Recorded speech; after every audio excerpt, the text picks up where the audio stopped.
Must know why we got the boo we can say. Okay. What up gang, Malaysia, Indonesia, Singapura, Brunei. Assalamualaikum, it's your boy Kimis Coverto. Alright guys, dalam video hari ini kita nak berborak pasal chapter analysis 1029 yang bertajuk The Tower. So dekat dalam chapter lepas kita dapat melihat 3 scene besar telah didedahkan. Satu berkenaan pertarungan antara Sanji menentang Queen, dan dekat dalam match ni sebenarnya bukan pertarungan pun, it just a very big revelation dari Queen berkenaan judge. Selepas tu kita boleh tengok pertarungan antara Kid dengan Law versus Big Mom, Hera, Napoleon dan juga Prometheus. Dan satu lagi scene adalah berkenaan dengan Hawkins menentang Killer yang berakhir dengan kemenangan Killer. So guys, aku beritahu korang terus terang, dalam video ni mengandungi 100% spoiler kepada korang yang belum lagi baca manga chapter 1029 dan penonton anime. Okay? Dan di sini aku nak ucapkan special thanks to my Patreon, Gear Second. Alhamdulillah dah bertambah jadi 20 orang dah. Thank you guys so much, dan shout out kepada membership Gear Third, Daus Brago, WF Rizkian, Shazwan, Double N dan Nazrul Hamzi. Dan special shout out to my Gear Fourth member Yusuf Daniel dan I Am Legend. Guys, don't forget to subscribe channel I Am Legend dan Yusuf Daniel. Okay, alright, let's proceed with the content.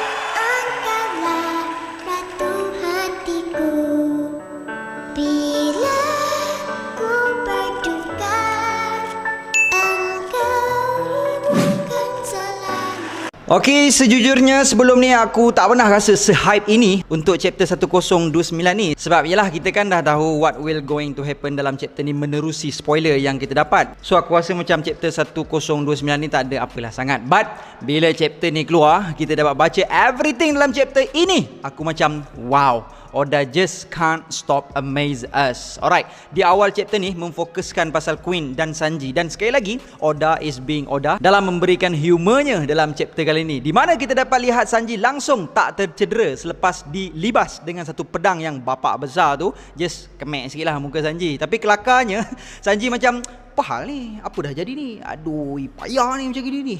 So dalam chapter ni dan chapter lepas kita didedahkan satu power up yang baru dalam diri Sanji setelah kita didedahkan berkenaan red suit yang Sanji miliki. But apa yang berlaku was, even that is a booster untuk Sanji dalam pertarungan, dia sikit pun tak suka akan perkara tersebut, yang mana begitu jugalah dengan red suit yang dia ada sekarang ni. Sanji lebih rela mati ataupun bertarung sampai dia menang yang may lead to his death daripada memakai red suit itu. Atau dalam erti kata lain, dia lebih rela mati daripada memiliki kekuatan dari Vinsmoke family. Atau dalam erti kata lain pula, Sanji 100% yang dia boleh kalahkan Queen despite segala pengalaman kekalahan dia sebelum ini, even tanpa menggunakan red suit atau tenaga tambahan dari Vinsmoke family. So bila aku baca komen, aku ada nampak nakama-nakama kita ada agree juga yang Sanji memang yakin dia mampu menang tanpa red suit. But it just, pada aku kat sinilah konfliknya bermula untuk scene Sanji versus Queen dalam chapter ini. Adakah Sanji cukup yakin yang dia mampu menang tanpa red suit, atau Sanji dah bersedia untuk menerima kekalahan? Sebab bukan apa tahu, sebab sebelum ni pun pernah berlaku masa awal pengenalan kita kepada Sanji, which is dalam Bharati Arc. Dan dalam chapter 56 tu, semasa Gin mengacukan pistol kepada Owner Zeff dan pilih sama ada meninggalkan kapal Bharati atau Gin akan letupkan kepala Zeff, Sanji telah pilih untuk serahkan diri dia kepada Pearl. Instead of Owner Zeff mati dan instead of kapal Bharati dicuri, Sanji lebih memilih option ketiga, which is to sacrifice himself. Yes, aku tahu. Sebelum ni ada juga komen yang aku baca mengatakan, alah, Sanji tak perlu pun jadi kuat sebenarnya. After all, he just a chef, dan impian Sanji pun bukannya macam Zoro atau Luffy. Dia just nak jumpa All Blue je. Yes, I know fakta tu, but to accomplish that dream, Sanji mesti kena jadi kuat. After all, even Robin sendiri cakap yang tak sangka dia sanggup untuk tingkatkan kekuatan dia untuk orang lain. All she wanted was the true history. So guys, yes, I know impian Sanji adalah All Blue, sama juga macam impian Robin adalah the true history. But bila diorang dah jadi satu kru, satu pasukan, satu family, it is not just my dream and your dream. Bukan lagi nafsi-nafsi, but apa sahaja impian dalam each and every single one of Mugiwara adalah impian mereka bersama. So that's why Sanji juga perlu menjadi kuat untuk support his captain sampai capai impian captain dia. Kalau tak adalah si penakut Nami, si penakut Usopp akan mengaku yang Luffy akan jadi Pirate King. Kan sebelum ni kita boleh tengok Nami diancam oleh kan. Alright, berbalik kepada situasi Bharati Arc dan chapter 1029 ni. So, kalaulah argumen dia adalah Sanji dah menerima kekalahan seperti mana yang berlaku di Bharati Arc, this is the checkmate and I can't win. Dan perkara yang sama juga telah berlaku semasa di Whole Cake Island yang sangat mirip dengan Bharati Arc, di mana nyawa Zeff kembali menjadi pertaruhan. So tak kisahlah sama ada Sanji mampu atau tidak untuk tewaskan keluarga dia ataupun tidak, but perkara pokok di sini adalah apabila nyawa Zeff dalam bahaya, dia tak boleh lawan. Jadi again, dalam Whole Cake Island Arc, dia tak melawan, sama macam Bharati Arc. Bahkan dalam arc Whole Cake Island ini, dia sanggup untuk menentang kapten dia sendiri, menjadi pencabar kepada kapten dia sendiri, Luffy, menjadi penghalang kepada Luffy untuk capai impian dia. Bahkan sebelum ni lagi, bila dia decide untuk pergi ke Whole Cake Island, sebenarnya for sure dia dah tahu kalau dia pergi ke sana hanya akan menimbulkan masalah, dan berkemungkinan pergi ke Whole Cake Island adalah bukan apa yang kru Mugiwara inginkan. Cuma pada masa tu, apa sahaja impian kru dia dah tidak dipedulikan lagi kepada Sanji, sebab dia percaya pada masa tu dia dah tak boleh lagi capai impian dia, atau dah tak nak kejar impian dia apabila wujudnya pilihan antara impian dan nyawa insan yang sebelum ini telah menyelamatkan nyawa dia. Okey, ini perkara pertama yang kita kena faham tentang Sanji. Perkara kedua pula pasal Sanji adalah dia adalah orang yang berkemampuan untuk give up anytime, mengalah bila masa sahaja apabila kemenangan yang dia capai itu tak kena pada caranya. Contohnya, dia akan give up anytime apabila berlawan dengan perempuan. Dia sanggup untuk mengalah apabila bertarung dengan perempuan. Aku bukan nak kata yang Sanji ni loser, but bila kita bercakap pasal Sanji, kita bercakap tentang gentleman, the quality of a gentleman. Dia tak akan terima sebarang kemenangan sekiranya kemenangan itu berlawanan dengan prinsip dia. So begitu jugalah dengan kes Red Suit ni. Okay, pause kejap. So mungkin ada di kalangan nakama kita yang cakap aku ni beria sangat mengupas. Bro, aku cari makan dengan mengupas cerita One Piece, dan kau pun cari makan dengan apa yang kau buat kan. So kau relax je, okay? Ada orang cari makan dengan mengupas sebelum perlawanan bola, semasa perlawanan bola, dan selepas perlawanan bola. Tak ada pun orang nak cakap diorang tu beria kan. Padahal tengok je lah bola tu, menang is menang, kalah is kalah. So begitu jugalah aku di sini. So aku harap kita respect kejayaan orang masing-masing, okay? No, aku bukan trigger ke apa, cuma hanya ingin menjelaskan. Alright, continue. So sekiranya nyawa Zeff menjadi pertaruhan, Sanji tidak akan berlawan. Even sekiranya impian Zeff menjadi pertaruhan, Sanji tidak akan berlawan. So kita boleh tengok again dalam chapter 56 muka surat 8. Mula-mula chef-chef kat situ dah terkejut dah bila Jin offer tinggalkan Bharati, dan aku tak akan letupkan kepala orang tua ni. Sanji cakap as if, yang menjadi tajuk kepada chapter 56 tu, yang mana Sanji tak nak serahkan kapal Bharati tu. Instead, dia menyerahkan diri dia supaya Honor Zeff tidak dicederakan, dan begitu juga kapal Bharati, kerana kapal Bharati adalah harta Honor Zeff. Dan Sanji juga marahkan Luffy apabila Luffy rosakkan kapal Bharati untuk menang. Yalah, Luffy ni kan berfikiran lurus, Krieg nakkan kapal Bharati, kalau rosakkan kapal Bharati ni tak ada apa dah lagi dah nak dirisaukan.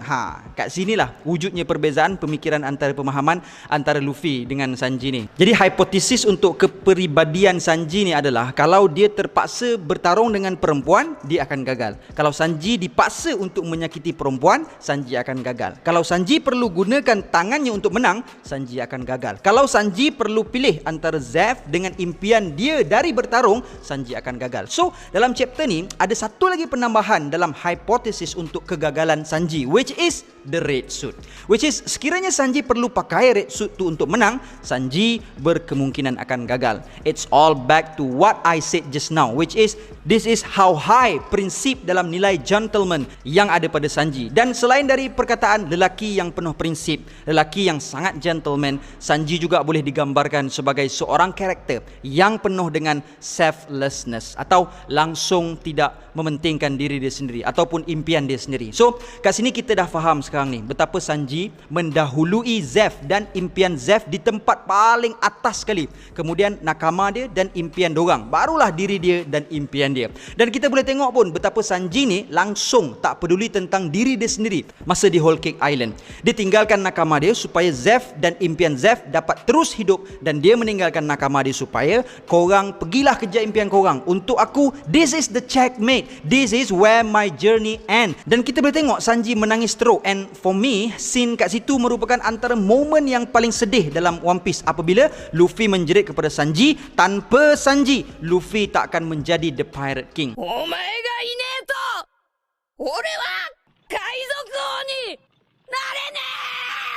So pada aku, Sanji bukan hanya menangis disebabkan dipukul kapten dia atau layanan Mugiwara jauh lebih baik berbanding adik-beradik dia. But pada aku, Sanji menangis teruk disebabkan dia tahu yang dia juga telah menghancurkan impian Luffy. After all of those things yang Luffy buat untuk dia, nakama-nakama dia dalam Mugiwara Pirates, Sanji telah menghampakan crewmates dia sendiri dan juga telah merosakkan impian crewmates-nya. Yang mana, macam yang aku cakap tadi, perkara ini sangat-sangat berlawanan dengan prinsip Sanji, the selflessness.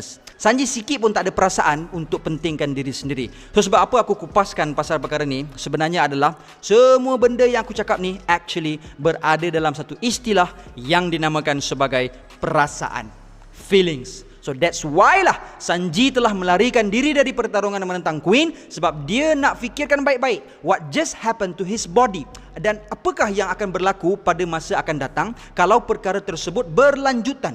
Adakah diri dia juga lepas ni akan jadi macam adik-beradik lelaki dia, which is having the heart of ice. Dalam chapter 1029 muka surat 1 panel yang ketiga, pada aku rasa Sanji tak kisah berkenaan bahagian durability, kesembuhan yang segera dan juga physical strength. But apa yang merunsingkan Sanji sangat-sangat adalah berkenaan having the heart of ice. Yang mana kalaulah benda tu berlaku pada Sanji, semua prinsip dia yang aku kupaskan tadi, semuanya akan hilang. Mungkin ada dari nakama kita akan beranggapan yang Sanji takut hilang perasaan dia terhadap perempuan. Pada aku, no. Kita boleh tengok sendiri Yonji bukan main bernafsu lagi tengok Nami kan. So pada aku, that is not the case. Dan kat panel ni juga, apa yang merisaukan Sanji sangat-sangat adalah Sanji tak nak jadi macam Ichiji, Yonji dan juga Neji, those unfeeling monster. Because this is what makes Sanji so special as a character. Kerana sekiranya Sanji kehilangan perasaan dia, Sanji akan gagal. Alright, untuk memahami perasaan Sanji ni, kita kena refer balik chapter 852 yang bertajuk The Germa Failure atau kegagalan seorang Germa. Alright, dalam chapter ni ada banyak insiden berlaku, but aku skip everything dan aku akan cerita pasal perbualan Sanji dengan Reju je. Okay? Dan kepada yang tak tahu, sebab sebelum ni aku ada baca komen yang mengatakan Kimi tu ye je cakap Reju tak ada perasaan, just dengar arahan Josh je. Dalam chapter ni lah tersimpannya jawapan pernyataan aku itu. So lepas mengetahui rancangan jahat puding, Sanji telah melawat kakak dia Reju dan mendedahkan segala-galanya dalam keadaan Reju percayakan Sanji sepenuhnya. Sebab Sanji ni lain dari adik-beradik dia yang lain. Sanji tak pernah menipu. So kat panel ni kita boleh tengok yang Sanji sangat-sangat menyesal atas pilihan yang dia telah buat. Dan ternyata the selflessness Sanji untuk mengorbankan diri dia untuk menyelamatkan yang lain-lain sebenarnya telah gagal. Tapi Reju suruh Sanji belah dari Whole Cake Island dengan Luffy. Lepas tu Reju mendedahkan satu perkara penting yang mungkin ramai tak perasan, which is support nakama first. dalam segmen As an Never ini aku nak highlightkan satu IG shop bernama Pemburu X Pemburu yang menawarkan kepada kita streetwear anime, cartoon dan vintage. Currently diorang baru ada 1045 followers. So now diorang tengah menawarkan kepada kita baju Mugiwara Edition Wano Arc. Ada Luffy, ada Zoro, ada Friend Nosuke, ada Brook, ada Sanji, ada Usopp. So memang sangat-sangat menarik desain baju ni dan material adalah daripada cotton. So guys, get it now sebelum terlambat. Link IG shop Pemburu X Pemburu aku tinggalkan di ruangan description di bawah. Reju cakap ada satu memori yang dia tak boleh lupakan, which is semasa pergaduhan antara Josh dengan Sora, dan dia baru faham apa maksud memori tersebut setelah itu. Sora sangat-sangat tak nak 4 orang anak-anak dia dilahirkan to be unfeeling machines. Dan dalam flashback Reju, Sora cakap bahawa sekiranya anak-anak dia dibuang perasaan mereka, maka mereka tidak lagi bernama manusia. Namun Josh tetap dengan pendirian dia dan memaksa Sora dibedah. Namun untuk menghalang impian Josh, Sora had took a drug yang sangat kuat untuk memanipulasi balik the lineage factor ciptaan Josh. Namun perkara tersebut tidak berhasil. 3 adik-beradik dia telah bertukar menjadi superhuman except for Sanji.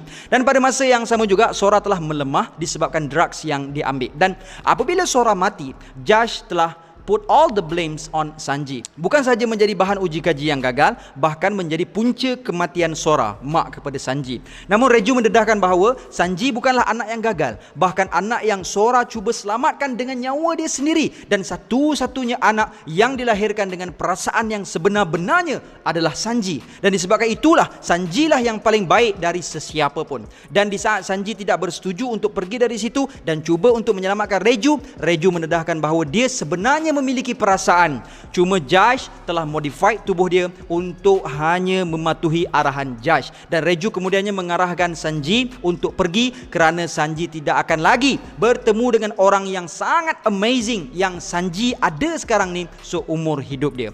So guys, inilah fakta-faktanya tentang Sanji tak nak sangat pakai red suit tu. Dan kenapa Sanji tak nak sangat kehilangan perasaan dia? Because Sanji sebenarnya adalah satu karakter yang tersangat-sangat special in terms of feelings dalam siri One Piece ni. So guys, what do you think? Please drop your comment down below. And gang, before I end, sedikit renungan. Kadang-kadang yang penat itu bukan disebabkan badan yang bekerja sehari suntuk, bahkan bukan juga disebabkan kaki yang penat berjalan, bukan juga disebabkan sakit atau penyakit, tetapi kadang-kadang kita berasa penat disebabkan perasaan yang tidak mampu diperjelaskan dan dipendam di dalam hati. Please my brother, don't too involved to your regretness. Jangan terlalu memikirkan masalah, kerana masalah itu telah berlalu. Yang pergi, biarkan ia pergi dan jangan terlalu memikirkan.